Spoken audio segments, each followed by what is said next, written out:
Ayatollah Ali Khamenei के अंतिम दर्शन में पूरा ईरान एकजुट नजर आ रहा है। ईरान में खामनेई की तुलना महान शासक से हो रही है। महान शासक शाह अब्बास से लोग उनकी तुलना कर रहे हैं।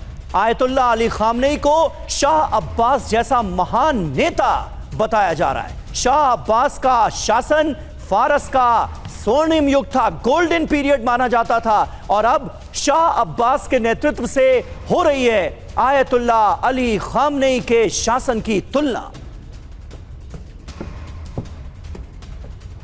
तो ये तस्वीरें आपको दिखा रहे हैं तेहरान के ग्रैंड मुसल्ला में इस वक्त किस तरह से हजारों लाखों लोगों का हुजूम उमड़ा हुआ है अपने प्रिय नेता को श्रद्धांजलि देने के लिए। तस्वीरें गवाही दे रही हैं कि इस गमगीन मौके पर किस तरह से पूरा ईरान एकजुट है।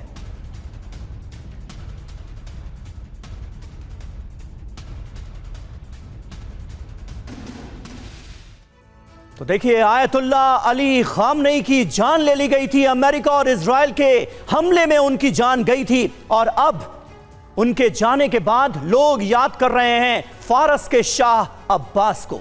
शाह अब्बास कौन थे? आज उनकी तुलना खामनेई से क्यों की जा रही है, इसके बारे में आपको बताते हैं। और इसके लिए आपका यह जानना जरूरी है कि शाह अब्बास का रोल ईरान को आगे बढ़ाने में क्या रहा। करुणा के पास चलते हैं। बिल्कुल समीर, तो शाह अब्बास महान, आयतुल्लाह की नई पहचान आखिरकार कौन थे? आप देखिए सवाल, क्या 400 साल बाद फारस का इतिहास एक बार फिर से लौट रहा है? शाह अब्बास को आप जानिए।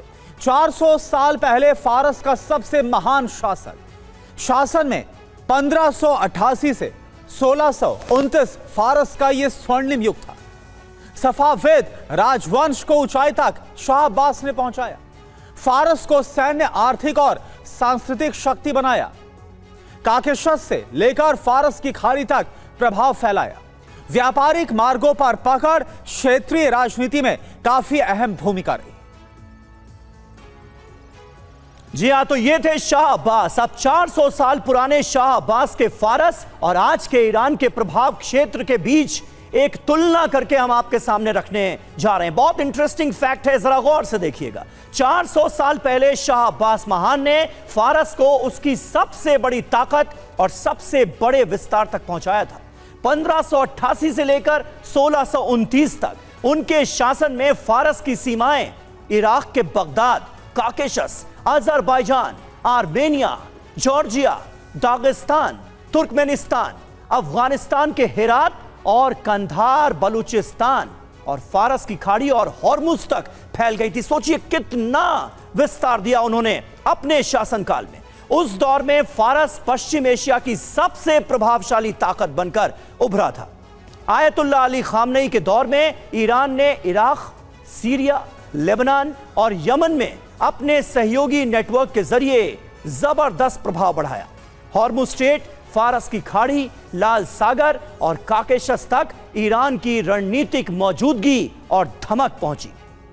इसलिए आज ईरान में आयतुल्लाह अली खामनेई की तुलना शाह अब्बास महान से की जा रही है, और लोग कह रहे हैं कि ये दूसरे शाह अब्बास महान थे जिन्होंने ईरान को इस मकाम पर पहुंचाया। हमारे साथ खास मेहमान भी मौजूद हैं। शुरुआत डॉक्टर संदीप त्रिपाठी आपसे करेंगे। आज आयतुल्लाह अली खामनेई के जाने के बाद जिस तरह से पूरा ईरान एकजुट नजर आ रहा है, ईरान की ताकत का लोहा दुनिया मान रही है, यह तो अमेरिका और इजराइल के लिए बहुत बड़ा झटका है ही, लेकिन इन तस्वीरों के साथ ईरान पूरी दुनिया को एक मैसेज देता हुआ भी नजर आ रहा है। आपके हिसाब से वो बड़ा संदेश क्या है?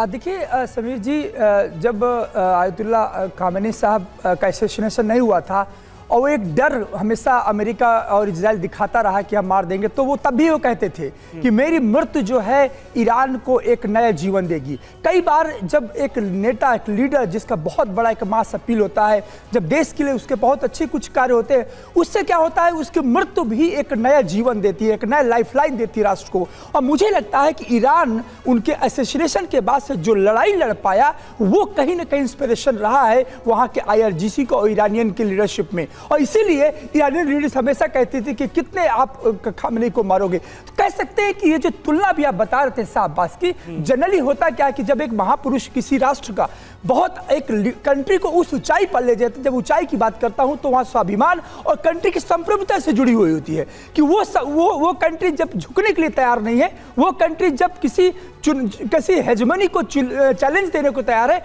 उस समय आपने दिखाया था कि जो नेटवर्किंग है। और ईरान का जो बार बार हम वॉर के समय में जिक्र कर रहे थे कि आखिर हार क्यों नहीं रहा है, उसका रीजन यह है कि सिविलाइजेशनल कंट्री है, और जो आज तुलना आप दिखा रहे हैं यही रीजन है सिविलाइजेशनल कंट्री का होने का। जो देश का एक अतीत बहुत स्वर्णिम रहा हो और वो एक्सपेंशन रहा हो, वो एक्सपेंशन भी कल्चरल आधार पर बना रहा हो, उस नेता को हराना, वहाँ की जनमानस को हराना मुमकिन होता है। इसीलिए अमेरिका जब ट्रंप इस जनाजा को देख रहे थे, जब जनसैलाब को देख रहे थे, तो उनको यही कह रहे थे हो सकता है कि मैं मार दूं 1 सेकंड में, लेकिन ट्रंप को मालूम है कि ये ईरान है, ये 40 दिनों तक आप नहीं मार पाए, इतने दिनों तक गिड़गिड़ाते रहे, तो ये जनसैलाब मुझे लगता है ईरान को एक नई जिंदगी देगा और ईरान के जो सिविलाइजेशनल स्टेट के जो कंसेप्ट है उसको भी आगे बढ़ाएगा। बिल्कुल, और ये पूरी तरह से जो दाव है, कहां तो ट्रंप ने सोचा होगा कि 28 तारीख के हमले में आयतुल्लाह अली खामनेई की मौत हो गई, उसके बाद पूरा ईरान टूट जाएगा, बिखर जाएगा और घुटनों पर आ जाएगा। लेकिन हम देख रहे हैं कैसे और ज्यादा एकजुट होता हुआ, अपनी ताकत दिखाता हुआ ईरान